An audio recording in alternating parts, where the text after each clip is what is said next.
मीराबाई ने भारत को पहला गोल्ड दिलाया। बारहमोला में इनकाउंटर जारी, एक अक्सरियत पसंद हलाक। यासीन मलिक अस्पताल से डिस्चार्ज, भूख हड़ताल बरकरार। बिहार के सबसे बड़े करबला की तामीर हिंदू कुंभा ने करवाई। IMF से कर्जा के लिए अमेरिका से मदद लेना आर्मी चीफ का काम नहीं, इमरान खान।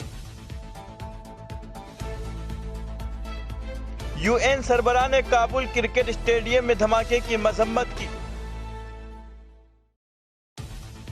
एक हफ्ते में दूसरी मर्तबा मुजाहिरीन का इराकी पार्लियामेंट पर कब्जा।